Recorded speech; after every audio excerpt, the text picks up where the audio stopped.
et bienvenue. Aujourd'hui, je vais vous montrer comment bien utiliser Google Photos et à la fin de cette vidéo, des petites nouveautés que Google est en train de déployer petit à petit dans son application. Alors moi, j'adore Google Photos puisque c'est une application intuitive, mais c'est comme tout, si on ne vous montre pas comment ça servir, ben c'est pas simple quoi. Donc, alors, quelle est l'utilité de Google Photos? Google Photos, dites-vous que c'est comme une valise de sauvegarde. Cette application va stocker et sauvegarder vos photos. Et grâce à Google Photos, donc vous pouvez faire plein de choses. Vous allez pouvoir partager vos photos à des amis, à votre famille. Vous allez pouvoir aussi créer des albums photos et aussi rechercher des photos que vous avez prises il y a très longtemps. Et donc, du coup, aussi, grâce à Google Photos, si jamais vous perdez votre téléphone, il vous suffira de vous connecter par un autre téléphone à votre compte Google Photos et du coup, vous retrouverez vos photos. Photos. J'ai dit beaucoup photos. Hein. Bon, assez blablaté. Maintenant, c'est parti, je vous montre tout ça. Allez, let's go. Google Photos est donc cette icône en forme de moulin. Donc, si vous ne l'avez pas, il vous faudra le télécharger via Play Store. Donc, on va appuyer dessus et donc voilà à quoi ressemble l'interface de Google Photos. Je vais d'abord commencer par vous détailler l'interface de celle-ci. En haut à droite, vous avez un petit plus, donc je vais appuyer dessus et là s'ouvre une fenêtre. Grâce à celle-ci, vous allez pouvoir déjà faire pas mal de choses. Vous allez tout d'abord pouvoir créer un album, faire des montages photos et aussi créer des souvenirs. Vous pourrez faire aussi plein de choses, mais je ne vais pas m'éterniser dessus parce que sinon la vidéo ferait des heures. Je reviendrai juste sur comment créer un album, car c'est souvent ça qu'on souhaite faire et qu'on me demande. Ensuite, vous avez deux petits bonhommes. Donc, on va appuyer dessus et c'est ici que vous pouvez justement créer un album partagé, ça veut dire avec des amis de votre entourage et aussi partager avec quelqu'un de votre entourage ce que vous avez fait, donc un album.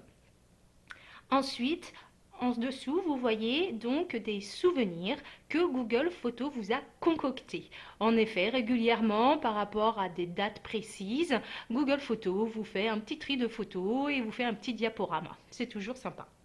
Et en bas, vous voyez donc les photos que vous avez prises qui sont répertoriées selon les dates et voire les mois.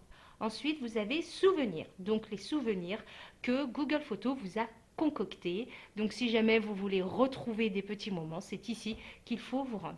Donc dans la bibliothèque, vous trouverez donc la corbeille. La corbeille, donc il y aura toutes vos photos que vous aurez supprimées et il faut savoir qu'elles seront définitivement supprimées au bout de 60 jours. Donc, imaginons que vous avez supprimé une photo sans faire exprès. Si vous voulez la renvoyer dans votre catégorie photo, donc la récupérer, il vous suffit de mettre le doigt maintenu dessus jusqu'à ce qu'il y ait une petite coche et vous appuyez sur restaurer. Là, vous appuyez sur autoriser et vous avez récupéré votre photo. Maintenant, vous souhaitez vider votre corbeille. Eh bien, vous pouvez mettre sélectionner en haut à droite et vous pouvez mettre tout supprimer. Autoriser les deux éléments. Oui, j'autorise. Et voilà, mes deux éléments sont supprimés et ma corbeille est vide. Dans la catégorie bibliothèque, vous allez aussi retrouver les albums qui ont été créés. Il y a aussi des albums créés par défaut, donc par Google Photos. Et donc, c'est ici que vous pourrez retrouver des photos, par exemple, que vous avez reçues par SMS ou sur les réseaux sociaux. Donc, je vous invite à aller visiter cette petite catégorie et vous balader, car ça se peut que vous allez retrouver des pépites et que des photos que vous aviez oubliées. Donc voilà, c'est les choses principales et intéressantes qu'il y a franchement dans la catégorie bibliothèque. Et ensuite, il y a la catégorie recherchée. Dans la catégorie recherchée, Google Photos vous trie et vous range des photos selon le lieu où que vous avez pris les photos. En fait, il vous facilite la tâche. Donc ici, si vous appuyez sur tout afficher, vous aurez les photos triées selon l'événement et l'endroit que vous avez pris les photos. Et si vous appuyez sur document tout affiché, Google Photos a créé des catégories pour ranger donc des photos qui peuvent être plus ou moins importantes. Par exemple, la identité, il a mis mode de paiement, des notes. Par exemple, là, vous pouvez voir que moi, j'ai 4 photos. Donc, c'est mes pièces d'identité et il les a rangées tout de suite dans la catégorie identité. Mais ce n'est pas tout. La catégorie recherche vous facilite la tâche pour trouver des photos que vous avez faites à un moment précis ou lors d'un événement. Pour cela, il vous suffit d'appuyer dans rechercher. Vous tapez par exemple, moi je vais taper Noël. Voilà, Noël 2022. J'appuie valider et là Google Photos me trouve automatiquement les photos de Noël 2022. Et oui, et ça c'est super top. Au lieu de balayer et de chercher tout le temps mes photos dans la catégorie photos, là je les retrouve automatiquement. Maintenant, je vais vous montrer comment créer un album. Donc je vais retourner à la page d'accueil pour que vous ayez un meilleur repère. Donc, pour cela, vous allez appuyer sur le petit plus et donc on va appuyer sur créer un album. Là s'ouvre une autre page. Vous allez appuyer donc sur ajouter un titre et là c'est tout simplement qu'on vous demande de mettre un nom à votre album.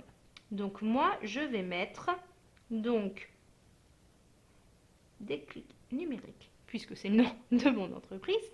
Et donc, je vais maintenant, je pourrais rajouter une description si je le souhaite, mais là, je ne le veux pas. Je vais sélectionner des photos. J'appuie dessus. Et donc là, je choisis donc mes photos. Donc là, je vais mettre, je peux faire de cette façon-là, une par une.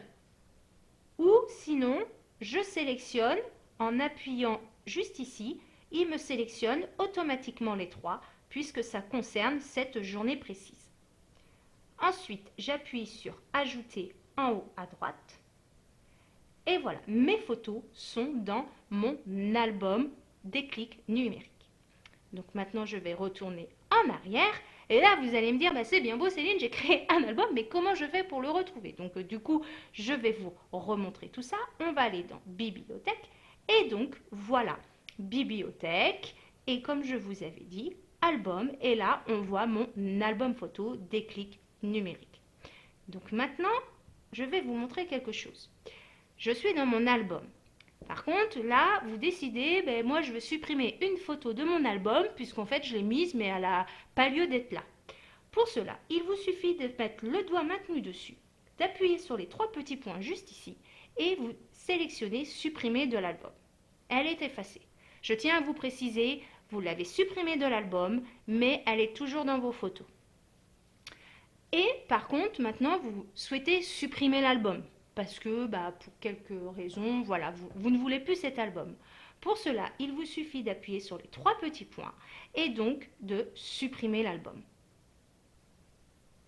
Et voilà, vous n'avez plus d'album. Donc, pour finir, on va retourner dans Photos et maintenant, je vais vous montrer comment partager une photo à un proche. Donc, là, moi, je vais prendre celle-ci. En bas, vous voyez un petit icône partager. Vous appuyez dessus. Ensuite, là, on vous demande de quel moyen vous souhaitez envoyer votre photo à votre destinataire.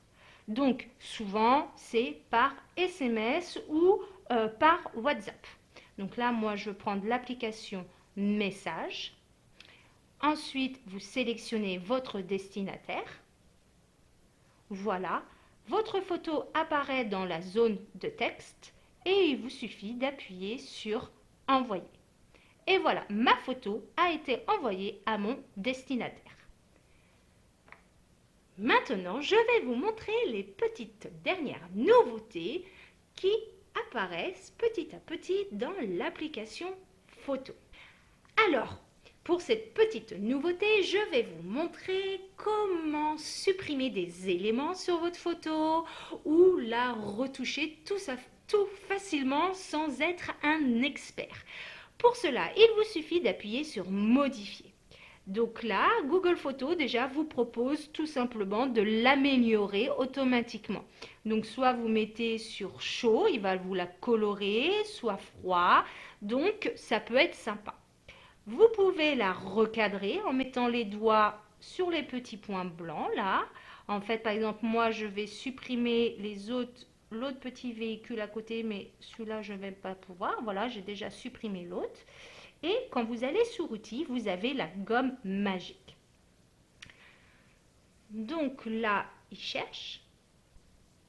La gomme magique, en fait, ça va vous permettre d'effacer des éléments qui se trouvent sur votre photo et que vous ne voulez pas. Il vous suffit de prendre votre doigt. Par exemple, moi, je veux effacer les icônes des réseaux sociaux sur mon véhicule. Pour cela, je prends mon doigt et je les entoure. Voilà, et j'appuie même pas dessus, il le fait automatiquement. Et donc après, vous appuyez sur OK. Voilà. Donc après, je vous invite fortement à vous balader, à regarder ce que vous propose Google Photos pour modifier votre photo. Franchement, vous avez vraiment de quoi vous amuser. Je ne vais pas m'éterniser dessus parce que franchement, on en aurait pour des heures. Et deuxième petite nouveauté. Alors, du coup, c'est dans la catégorie rechercher. Maintenant, si vous allez dans la barre de recherche et que vous souhaitez, par exemple, trouver des photos que d'une personne précise, par exemple, l'objectif c'est de créer un album photo sur votre petite fille depuis qu'elle est née jusqu'à ses 5 ans. Mais c'est pas gagné puisque vous avez plus de 500 photos. Et bah voilà, maintenant avec Google Photos, vous avez la reconnaissance de visage si vous souhaitez. Donc là, moi j'ai mis le prénom de ma fille, donc pour raison de confidentialité, vous vous doutez bien, j'ai caché son visage.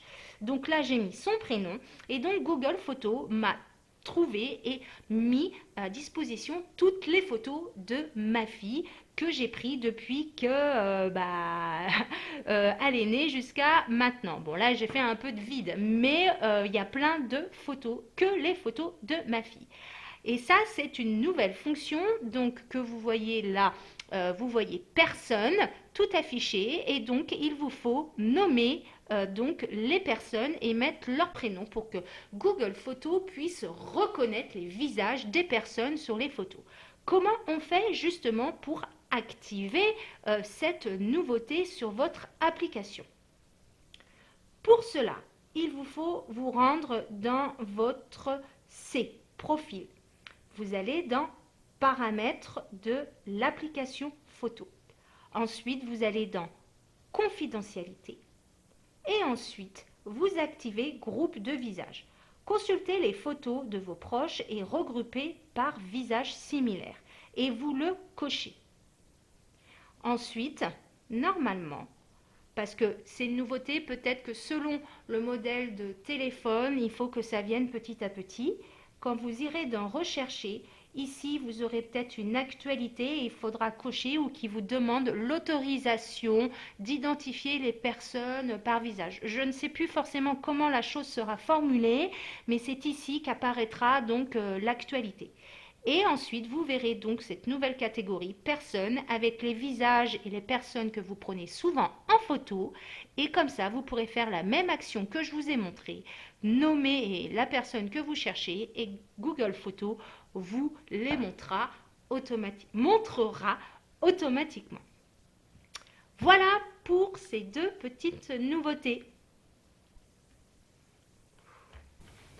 Voilà, cette vidéo est terminée. J'espère qu'elle vous sera utile.